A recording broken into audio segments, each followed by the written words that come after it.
uchun bitta odam namoz o'qimaydi. Biz aytamizki, qara, sen namoz o'qimagan gunoh ish qilyapsan, lekin sen islom musulmonsan deymiz. To'g'rimi? Sen shunaqa shunga qo'shilasizmi sen? Ha, to'g'rimi? Ha, mana qara, bitta odam islom namoz o'qishlik kerakligini biladi, erinyapti, o'qimayapti. Biz uni musulmonsan, lekin gunoh ish qilyapsan deymiz. Endi xavorijlar deydiga, ular nima deydi? Yo'q, sen kofirsan deydi. Nimaga? Namoz o'qimayapsan deydi. Biz aytamiz, to'xta. U odam namozni inkor qilmayapti. Ya'ni bu biz amalni qo'shmaymiz-da iymonga. Ya'ni iymonga biz uni qalbida his qilayotgan, ya'ni o'zi aytayotgan gaplarni qo'shamiz. Ya'ni kufr nima bilan bo'ladi? Kufr odam o'zini ya'ni odamni islom diniga nima olib kelsa, o'sha narsani olib chiqib ketadi. Tushunarli? Ya'ni amal bilan emas. Bitta odam deylik, shirk amalni qilyapti deydigan, misol uchun. Biz bari undan so'raymiz, to'xta, nimaga bu ishni qilding deymiz. Ya'ni dilini bilishga harakat qilamiz. Ya'ni nimaga, ya'ni maqsading nima? Ya'ni niyating nima edi? Niyatni so'raymiz.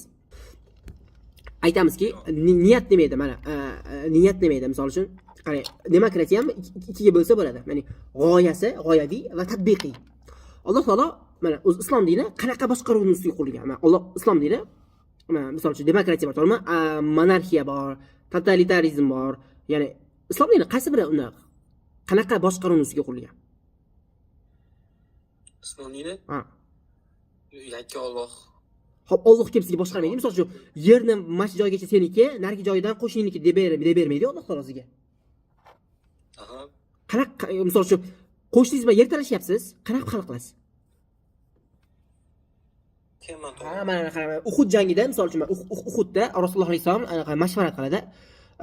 Uhud jangiga biz Madina turib himoyalaramizmi yoki tashqariga Uhudga chiqib urushamizmi deganda, aksar sahobalar nima degan?